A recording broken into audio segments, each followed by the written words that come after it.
Hi friends, இன்றைக்கி Sunday special எங்கள் வீட்டில் என்னென்னு பார்க்கலாமா?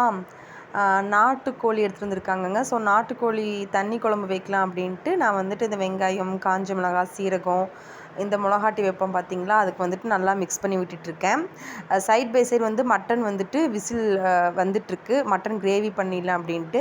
இந்த கிரேவிக்கு தான் நான் செட்டிநாடு மட்டன் கிரேவி செய்யலான்ட்டு இருக்கேன். ஸோ அதுக்கு ஸ்பைசஸ் எல்லாம் ட்ரை ரோஸ்ட் பண்ணி எடுத்து வச்சுருக்கேன். இதை ஆறட்டுன்னு வெயிட் பண்ணுறேன். இது ஆறுனதுக்கப்புறம் அரைச்சிட வேண்டியது தான்.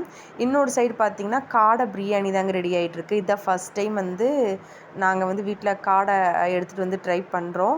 ஸோ காடையில் பிரியாணி செஞ்சிடலாம் அப்படின்ட்டு முழுசாக போட்டு செய்ய சொன்னார் என் ஹஸ்பண்ட். ஸோ அதுக்கு தான் பிரியாணிக்கு ரெடி பண்ணிகிட்ருக்கேன். பிரியாணிக்கு சீரக சம்பா அரிசி ஊறிட்டுருக்கு.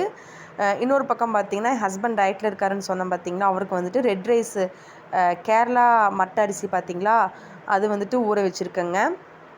சமையல் வேலைலாம் அப்படியே ஆகிட்டுருக்கு. சைட் பை சைடு மட்டன் கிரேவிக்கு இந்த வெங்காயம், தக்காளி இதெல்லாம் கட் பண்ணி வச்சிடலாம், இதெல்லாம் ரெடி பண்ணி வச்சிடலாம் அப்படின்ட்டு ரெடி பண்ணிகிட்ருக்கேன். டைம் ஒரு 11:30 இருக்கும். சரியான பசி. ஓகே, ஒரு டீ போட்டு குடிச்சிடலாம் அப்படின்ட்டு சைட் பை சைடு பால் சூடு பண்ணிவிட்டேன். காஃபி போட்டு குடிக்கணும், டீ இல்லை, சாரி. அதுக்கப்புறம் சமையல் எல்லாம் முடிஞ்சிருச்சு. என்னென்ன செஞ்சுருக்கேன்னு பார்த்துக்கலாமா? Chettinad pepper mutton gravy, semi gravy மாதிரி செஞ்சுருக்கேன். ரொம்ப டேஸ்ட்டாக இருந்தது. அதுக்கப்புறம் நாட்டுக்கோழி தண்ணி குழம்புங்க. இது நல்லா மிளகாட்டி விற்கிறது. நம்ம ஹோம்மேடு ஸ்பைசஸ் தான் எல்லாமே, ரொம்பவே டேஸ்ட்டாக இருக்கும்.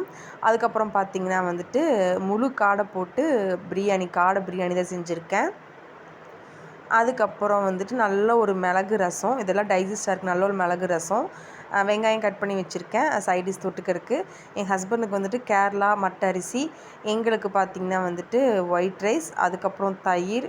அவ்வளோதான். எல்லாம் எடுத்து வச்சு ஃபேமிலியாக ஒன்றா உட்காந்து என்ஜாய் பண்ணி சூப்பராக இந்த வீக் சண்டே லன்ச் முடிச்சிட்டோம். நீங்கள் உங்கள் வீட்டில் சண்டே ஸ்பெஷலாக என்ன செஞ்சீங்கன்ட்டு மறக்காமல் கமெண்ட் பண்ணுங்கள். பாய்.